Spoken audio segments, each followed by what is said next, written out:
کہ بات آئی ہے من شر ما خلق، جو کچھ بھی آپ نے پیدا کیا ہے، مخلوق کیا ہے، اس کے شر سے. یہ سمجھ لیں کہ اللہ تبارک و تعالیٰ کی مخلوقات کی 3 قسمیں ہیں. ایک وہ جس میں خیر غالب ہے اور شر ہے ہی نہیں، شر مغلوب ہے. جیسے ملائکہ مقربین، جبرائیل، میکائیل علیہ السلام، اسرافیل علیہ السلام، اسرائیل علیہ السلام، خیر ہی خیر ہے، اس میں شر ہے ہی نہیں. انبیاء علیہ السلام، خاص اولیاء،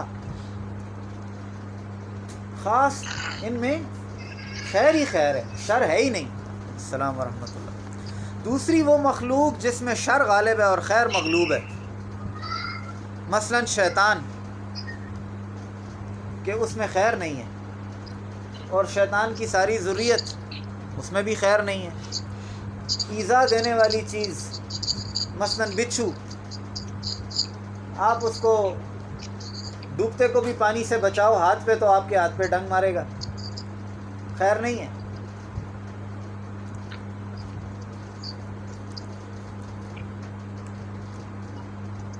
اور تیسری مخلوق اسی میں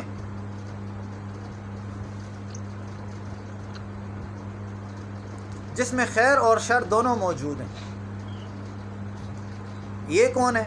انسان، جنات، درندے، چارپائے، کیڑے مکوڑے، یہ سارے اب اس میں آ جائیں گے.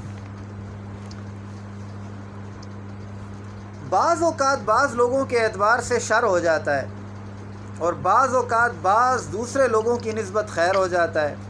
اس کو ذرا سمجھیں. مال، دنیا، بیوی، بچے، دوسرے ساز و سامان، بلکہ اخلاق، علوم، حسب، نسب، دیگر تمام صفات میں یہی حال ہے. کبھی یہ چیزیں خیر کا باعث بنتی ہیں اور کبھی شر کا باعث. انسان کدی فائدہ دیندہ ہے، کدی نقصان. اولاد کدی فائدہ دیندی ہے، کدی نقصان. مال کدی فائدہ دیتا ہے، کدی نقصان. دونوں چیزیں خیر اور شر بیچ میں چلتی رہتی ہیں. بس آخری 2 قسموں میں، آخری 2 قسموں، پہلی قسم کو ہٹا دیں، اس میں تو شر ہے ہی نہیں نا. انبیاء میں شر نہیں ہے، فرشتوں میں شر نہیں ہے، اولیاء میں شر نہیں ہے، اس کو ہٹا دیں. باقی 2 قسمیں رہ گئیں. یہ باقی 2 قسمیں جو ہیں، ان کے بارے میں ہے من شر ما خلق.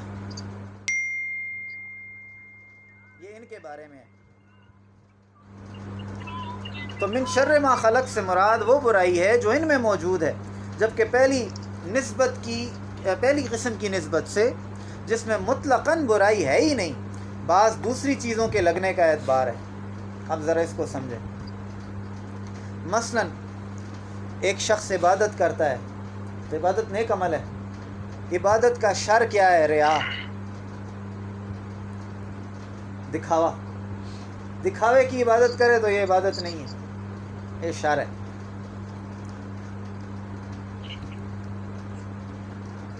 اسی طرح ایمان نیک ہے، نیکی ہے. ایمان کا شر کیا ہے؟ نفاق.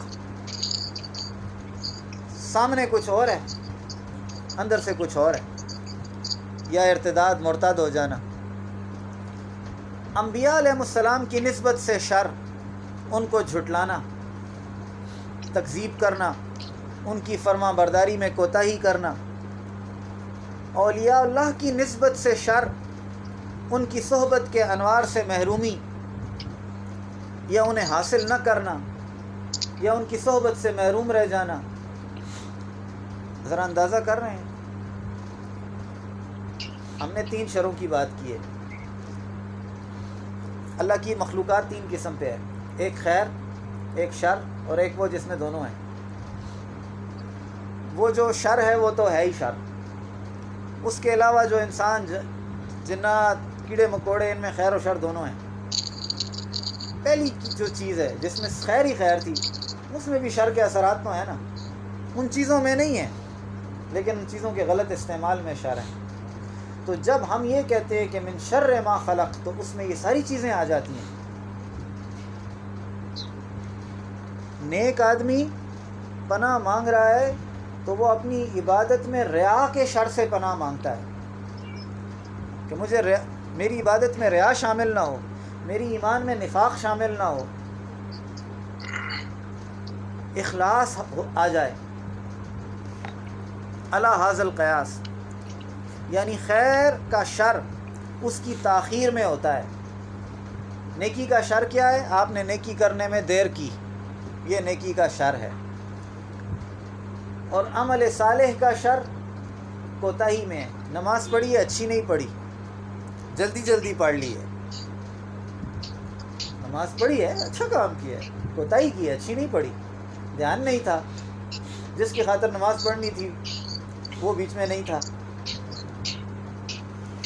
اس قسم کے شر کو نیک کے ساتھ منسوب کرنا جائز ہے. عرف میں ہے جیسے پھول کا شر کانٹا ہے، خزانے کا شر سانپ ہے،